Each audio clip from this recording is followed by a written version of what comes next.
What's up, you guys? It's Annie. Welcome back to my channel, where I help you turn your YouTube channel into a success. And in this video, I'm sharing with you guys a secret strategy to absolutely blow up your watch time on YouTube. This is how I was able to get over 300,000 hours of watch time in the last year on this channel, and over 1,500 watch hours with only 2 videos on a channel that had 0 subscribers. And the main secret to all of this explosive watch time is shifting the focus from how many views you get to how long you get every single one of those viewers to watch your videos for, better known as audience retention. And why is audience retention so important on YouTube? Because YouTube's #1 love is watch time, and they favor videos that keep people watching and generate as much watch time as possible. In fact, when YouTube last changed their algorithm, they put almost the entire focus on watch time and retention, meaning videos that keep people watching and generate watch time are going to have an easier chance to rank in search and get recommended on YouTube, whereas videos that have less retention and less watch time are going to have a much tougher time getting recommended and gaining views and watch time. However, it is very important to note that just because you have a 50% retention or a 75% retention does not automatically mean that your video is going to blow up on YouTube, because as you'll see in this video, there is a lot more that goes into it. And your very best friend for understanding absolutely all of this is an analytical tool in the engagement section of your analytics known as Key Moments for Audience Retention, which essentially tells you absolutely everything you have to know and understand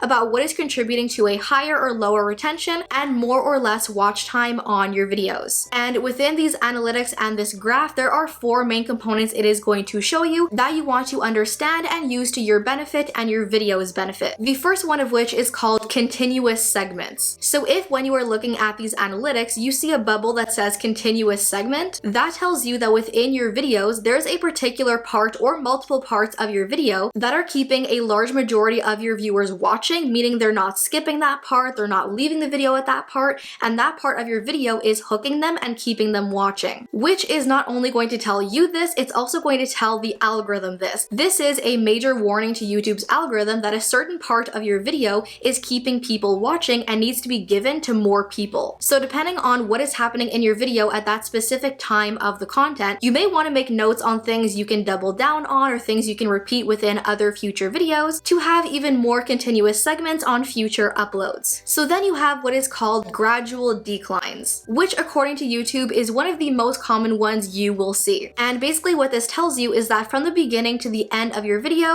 the retention is slowly declining. So basically you have 100% retention at the beginning of your video, and then over the course of the video, it gradually declines and drops off. And the main reason for that being that it is extremely rare and almost impossible to have every single viewer watch the entire 100% of your video. So on most people's channels and most people's analytics, you will see a gradual decline on most of their videos. So on most people's channels and most people's videos, you will see a gradual decline on most of their videos, and it's not the most concerning. What you do want to be a lot more concerned with, and the third component you may see, is what is called dips, which indicates to you certain parts of your video that either has a lot of people skipping that part of the video or leaving the video altogether. And both of these things are really going to cut into your retention and your average view duration, because this basically does the opposite of what you want to have, and it tells YouTube's algorithm that this video is not keeping people watching and this video is not really worth pushing out on YouTube. So if you look at your video analytics and see a lot of dips in your retention,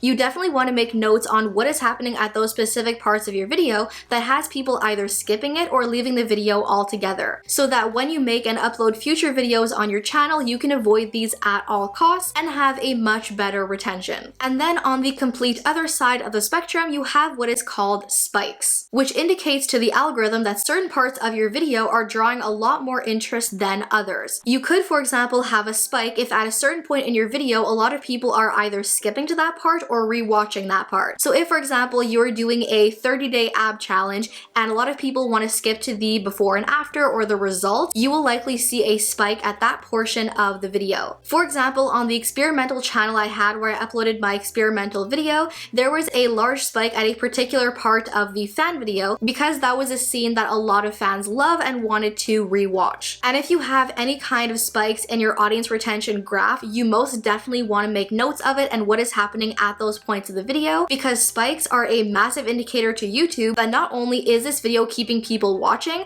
but but it does include a part of the video that a lot of people are rewatching or skipping to that has a lot of people interested. So now that you understand all 4 of these different components of your audience retention graph, now that we fully understand continuous segments, gradual declines, dips, and spikes, now the question is, which ones are most important to the algorithm and the future growth of your video to help you gain watch time, and which ones are more detrimental to your video that are going to rob you of watch time? So what it really comes down to is you want to have as many continuous segments and spikes as possible and as little gradual declines and dips as possible, because the first 2 indicate to YouTube that your videos are hooking people and keeping people watching and drawing loads of interest, whereas gradual declines and dips tell the algorithm the complete opposite. So if you want YouTube's algorithm to pick up your video and push out your video and get you more views and watch time so much faster, these are things you really want to stay on top of and monitor in your analytics, and things you really want to ensure that you are gaining and not gaining. You want to have as many continuous segments and spikes as possible and as little gradual declines and dips as possible. So definitely much more important than having a 50% retention or 20% or 30%. It is much more important the actual breakdown of your retention graph and how many continuous segments and spikes you have versus how many dips and gradual declines you have in your reports. So these are things you definitely want to be staying on top of and monitoring in your analytics to make sure that your videos are sending the algorithm the right type of signals and not the bad kind. And if you guys want any more tips and advice on how to gain watch time so much faster,